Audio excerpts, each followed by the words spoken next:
Está a começar o Jornal das 4 com a edição do Miguel Videira. Miguel, já vamos dar conta do final da 7ª etapa do Giro de Itália. Será que Afonso Eulálio vai conseguir conservar a camisola rosa? Para já, o apelo do bastonário da Ordem dos Enfermeiros, Luís Filipe Barreira, pede que a saúde deixe de ser um campo de batalha política. Apelo feito durante o Congresso dos Enfermeiros que decorre em Gondomar e que conta com a presença do Primeiro-Ministro e Ministra da Saúde. O bastonário elogiou a iniciativa do Presidente da República para que seja firmado um pacto no setor e a reboque o apelo. A saúde precisa de estabilidade, visão de longo prazo e capacidade de reformar sem estar refém de ciclos políticos. Em 10 anos, tivemos 5 ministros da Saúde. Não é possível fazer reformas nestas condições. Senhora Ministra, precisamos de si. A saúde não pode...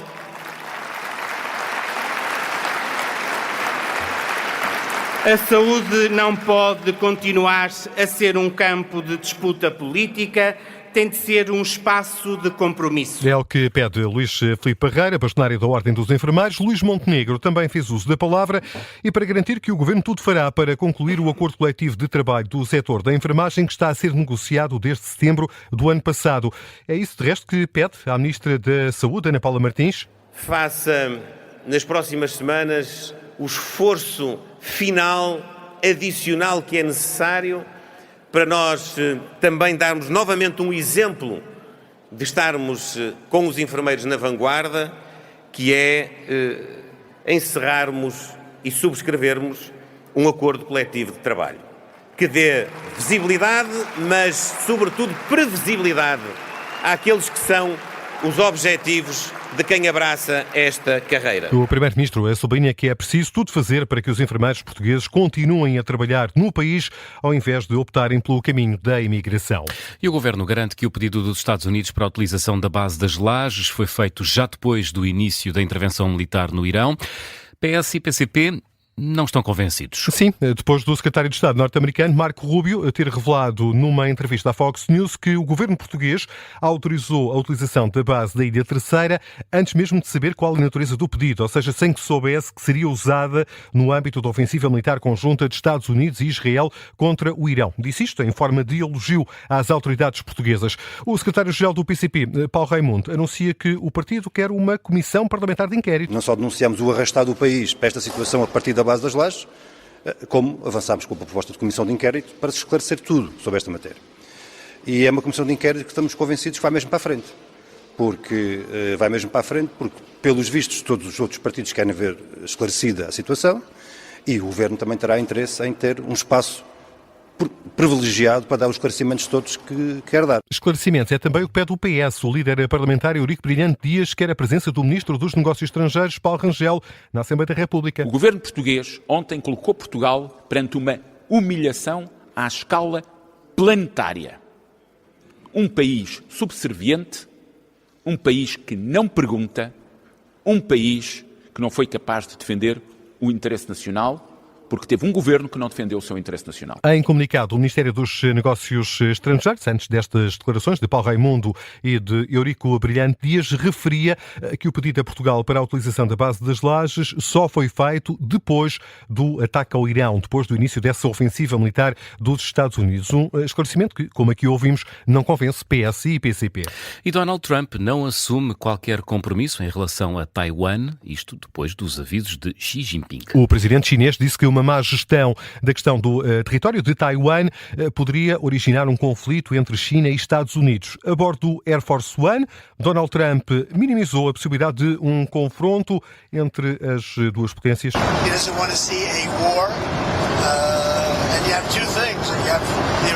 Ele não quer ver uma guerra e também há duas situações. A primeira, no Irão, acho que concordamos quase totalmente, além de que ele é um comprador e nós não. E há ainda a situação no Taiwan. Ele não quer ver um movimento independentista. Ele diz que a China teve o território há milhares de anos, depois deixou de ter e agora quer de volta. No que diz respeito ao Taiwan, ele tem uma opinião muito firme.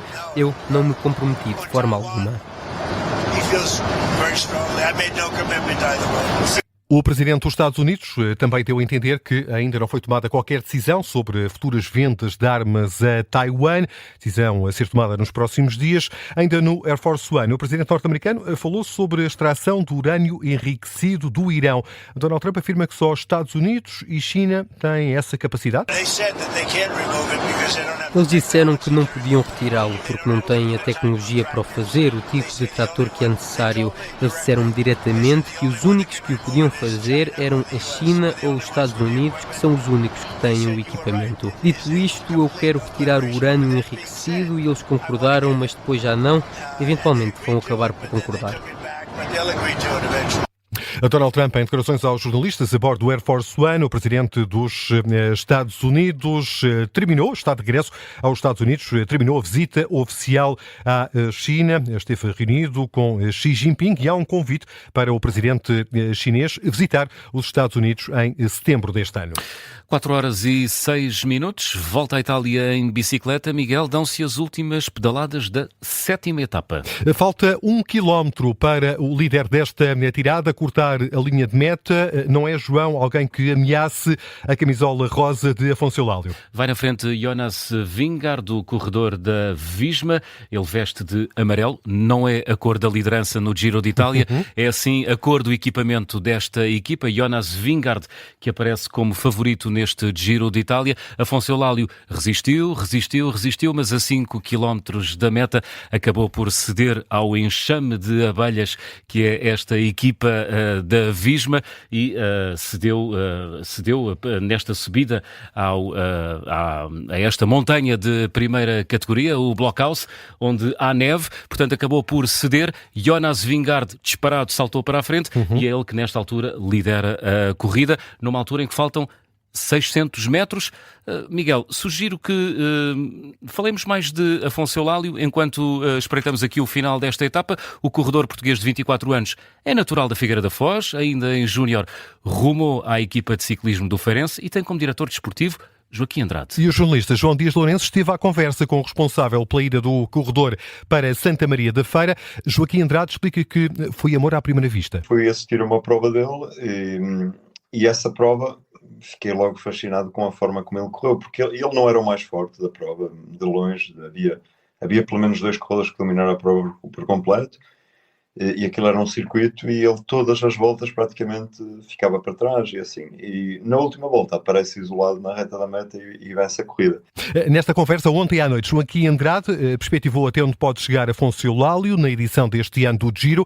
Sublinha que a etapa desta sexta-feira, que está prestes a terminar, pode ser importante para determinar a classificação final. Eu acredito que o Afonso poderá levar a camisola alguns dias e que se as coisas correrem de forma natural e se não houver nenhum incidente, nenhum problema, que ele se poderá manter entre os primeiros.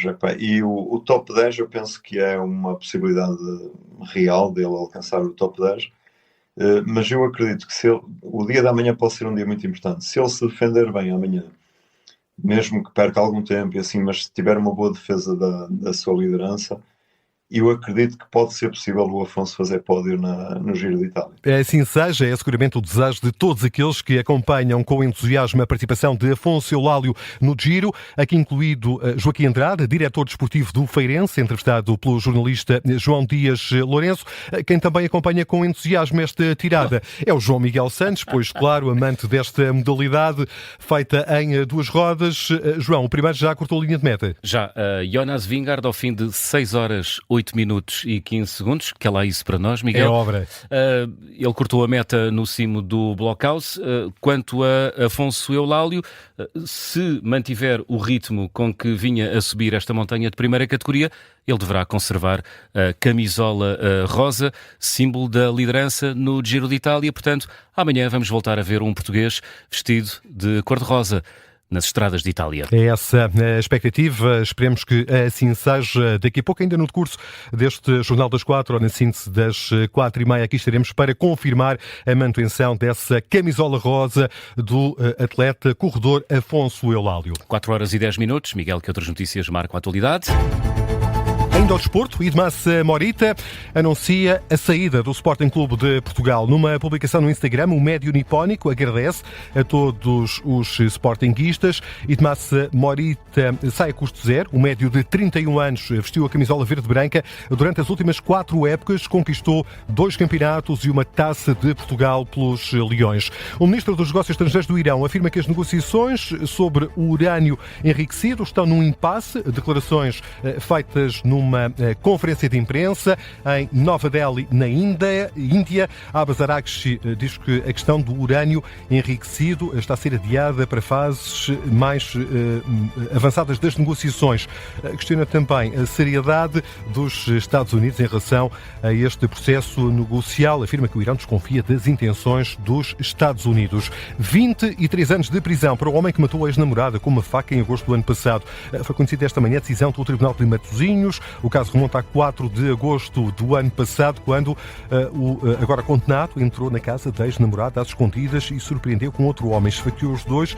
Só a mulher morreu. O juiz considera que o acusado e condenado não agiu de forma premeditada, mas sublinha que o homem teve tempo para pensar no que ia fazer durante os 20 minutos em que esteve a observar as vítimas. O Estado adquiriu o quadro com o título Os Bêbados, de José Malhoa, por 400 mil euros. É o que anuncia hoje Museus e Monumentos de Portugal. O quadro vai ficar exposto no Museu do Abade de Bassal, em Bragança. E foi, João, também uma obra de arte esta corrida de Afonso Eulálio, que já terminou a tirada 7 do Giro. Aí está ele, vestido de cor-de-rosa, a cruzar a meta no alto do Blockhouse, a cumprimentar o vencedor da etapa de hoje, o dinamarquês Jonas Vingegaard.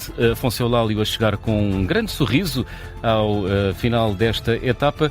Contente, seguramente já lhe terão dito através do auricular que vai vestir de rosa amanhã. Para a 8ª etapa, que continuamos a acompanhar aqui na antena do Observador, a Rádio Observador, na roda do ciclismo.